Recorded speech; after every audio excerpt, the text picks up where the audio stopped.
तथागत गौतम बुद्ध जी बौद्ध धर्म भारत देश के अलावा जिन देशों में लोगों ने बौद्ध धर्म अपनाया वो देश आज दिन दूना रात चौगुना बढ़ा।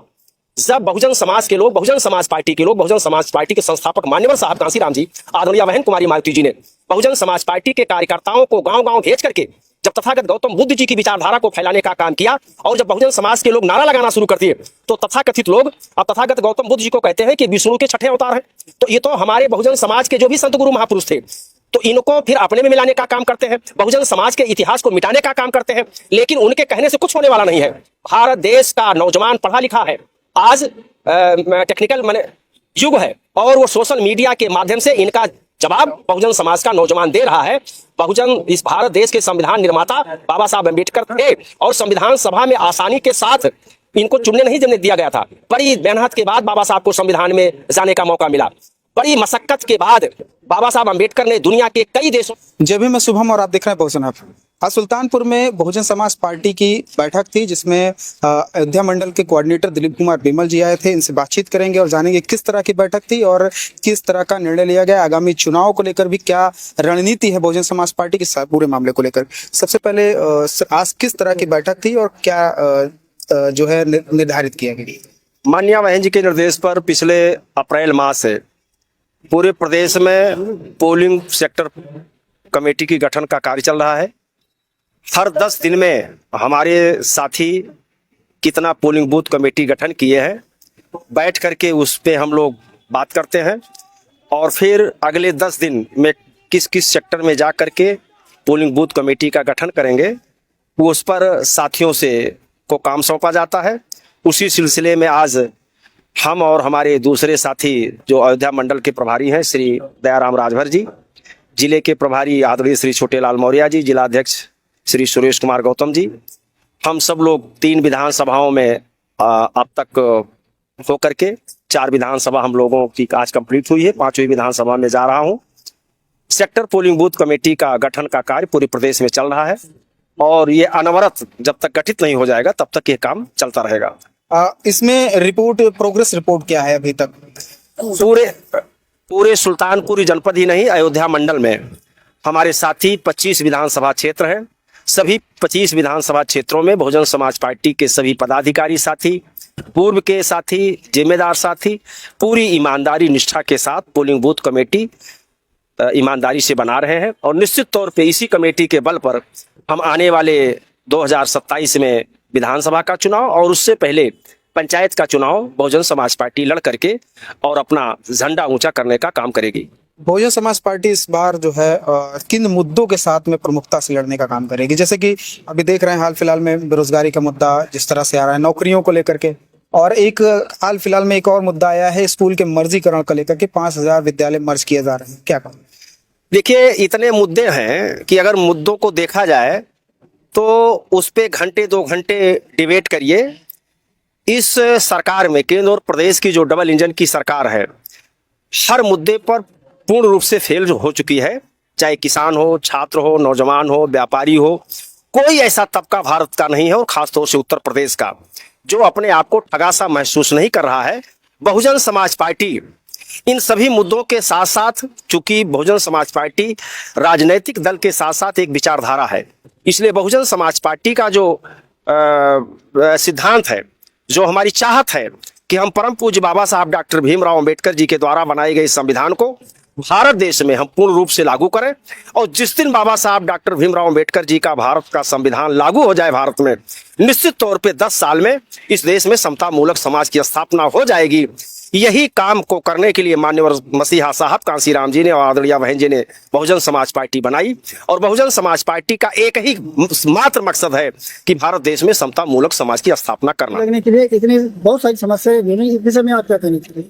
देखिए, ऐसा है, बाबा साहब अंबेडकर की मूर्ति जो लगाने की बात करते हैं, बाबा साहब अंबेडकर की मूर्ति लगाना आवश्यक है, लेकिन उसके साथ साथ बाबा साहब डॉक्टर भीमराव अंबेडकर जी ने जिस त्याग, बलिदान और तपस्या के साथ भारत देश के 95% बहुजन समाज को इस देश का हुक्मरान बनाने का सपना देखा था, उसके लिए बाबा साहब डॉक्टर भीमराव अंबेडकर जी ने भारत के संविधान में वोट देने का अधिकार दिया और उसी वोटों के बदौलत हम भारत देश का राजा बने, हुक्मरान बने ये सपना जो बाबा साहब अम्बेडकर ने देखा था, वो बाबा साहब अम्बेडकर का सपना पूरा ना हो, इसके लिए समय समय पर कांग्रेस रही हो, चाहे कम्युनिस्ट पार्टी रही हो, चाहे जनता पार्टी रही हो, चाहे जनता दल रहा हो, चाहे समाजवादी पार्टी रही हो, भारत देश में जितने भी राजनीतिक दल हैं, कोई भी राजनीतिक दल बाबा साहब अम्बेडकर की विचारधारा को पूरे देश में फैलाने का काम नहीं कर रही है और उनके अंदर बाबा साहब के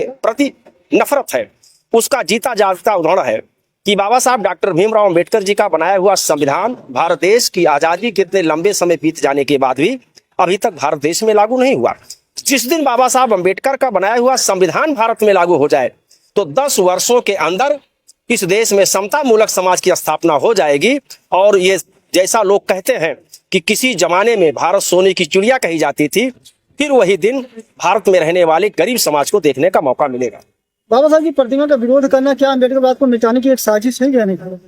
देखिए, जब बाबा साहब की लिखी हुई बात को नहीं मानते हैं, बाबा साहब अम्बेडकर की प्रतिमा से जिन लोगों को इतनी नफरत है, तो बाबा साहब के संविधान को कहां से वो मानेंगे? जब उनको बाबा साहब की मूर्ति वो अपने आप को नहीं पचा पा रहे हैं, तो क्या भारत देश के संविधान को पूर्ण से लागू करेंगे क्या? तो निश्चित तौर पे ये मात्र दिखावा है। और आप देखे होंगे कि 4 महीने की पहली बार की सरकार में आदरणीय बहन कुमारी मायावती जी ने हजारों साल का बहुजन समाज का इतिहास माननीय बहन जी ने 4 महीने में लिखने का काम किया। चूंकि इसलिए लिखने का काम किया कि बहुजन समाज पार्टी का एक ही सिद्धांत है कि हम बाबा साहब अम्बेडकर की विचारधारा, छत्रपति साहू जी की विचारधारा, महात्मा ज्योतिबा फुले की विचारधारा सहित बहुजन समाज में अवतरित सैकड़ों संतों, गुरुओं, महापुरुषों की विचारधारा को समय इसके पहले जिन लोगों ने मिटा दिया था, उस विचारधारा को पूरे देश में फैलाने का काम बहुजन समाज पार्टी ने किया है। और 4 महीने की पहली सरकार में ही पूरे भारत देश के सबसे बड़े प्रदेश उत्तर प्रदेश में भव्य स्मारक बनवा करके, सभी संतों, गुरुओं, महापुरुषों की मूर्ति लगा करके, पिछड़े समाज में जन्मे संतों, गुरुओं, महापुरुषों के नाम से जिलों की स्थापना करके 26 जन कल्याणकारी योजनाओं को चला करके बहुजन समाज के संतों, गुरुओं, महापुरुषों का सम्मान बढ़ाने का काम बहुजन समाज पार्टी ने किया है। वहीं दूसरी तरफ जब समाजवादी पार्टी को सरकार चलाने का मौका मिला तो इन लोगों ने बहुजन समाज के नाम से बने सभी जिलों का नाम इन्होंने बदल दिया, 26 जन कल्याणकारी योजनाओं को इन्होंने बदल दिया। और जो अनुसूचित जाति के व्यक्तियों को जो ठेकेदारी में आरक्षण था उन्होंने उसको खत्म कर दिया। कर्मचारियों के पदोन्नति में आरक्षण जो था वो उसको खत्म कर दिया। कुल मिलाकर के बहुजन समाज के हित में जो काम हुआ था उसको मिटाने का काम समाजवादी पार्टी ने किया और जो कुछ बचा हुआ है उसको भारतीय जनता पार्टी मिटा रही है। एक और बात उठ के चली आ रही है कि मतलब संविधान निर्माता को अम्बेडकर साहब को संविधान निर्माता न कहकर बी एन राव को संविधान निर्माता घोषित किया। इस बात इसको किसको कह रहे हैं? इसको बी एन राव।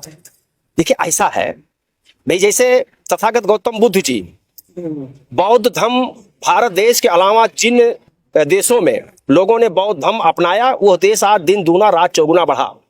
जब बहुजन समाज के लोग, बहुजन समाज पार्टी के लोग, बहुजन समाज पार्टी के संस्थापक मान्यवर साहब कांसीराम जी, आदरणीय बहन कुमारी मायावती जी ने बहुजन समाज पार्टी के कार्यकर्ताओं को गांव-गांव भेज करके जब तथागत गौतम बुद्ध जी की विचारधारा को फैलाने का काम किया और जब बहुजन समाज के लोग नारा लगाना शुरू कर दिए तो तथाकथित लोग अब तथागत गौतम बुद्ध जी को कहते हैं कि विष्णु के 6ठे अवतार हैं। तो ये तो हमारे बहुजन समाज के जो भी संत, गुरु, महापुरुष थे तो इनको फिर अपने में मिलाने का काम करते हैं, बहुजन समाज के इतिहास को मिटाने का काम करते हैं। लेकिन उनके कहने से कुछ होने वाला नहीं है। भारत देश का नौजवान पढ़ा लिखा है, आज टेक्निकल माने युग है और वो सोशल मीडिया के माध्यम से इनका जवाब बहुजन समाज का नौजवान दे रहा है। बहुजन इस भारत देश के संविधान निर्माता बाबा साहब अम्बेडकर थे और संविधान सभा में आसानी के साथ इनको चुनने नहीं जमने दिया गया था। बड़ी मेहनत के बाद बाबा साहब को संविधान में जाने का मौका मिला। बड़ी मशक्कत के बाद बाबा साहब अम्बेडकर ने दुनिया के कई देशों के संविधान का अक्षर सा ज्ञान लिया और उसके बाद तब भारत देश का संविधान लंबे समय में जाकर के तैयार करने का काम किया। इसलिए बाबा साहब अम्बेडकर के ऊपर उंगली उठाना जैसे सूरज के सामने थूकना है। तो जो लोग कह रहे हैं हम उनकी बात की निंदा करते हैं और हम उसकी गहरे शब्दों में निंदा करते हैं। ऐसे लोगों को ना तो इतिहास का पता है और ना बहुजन समाज के इतिहास का पता है।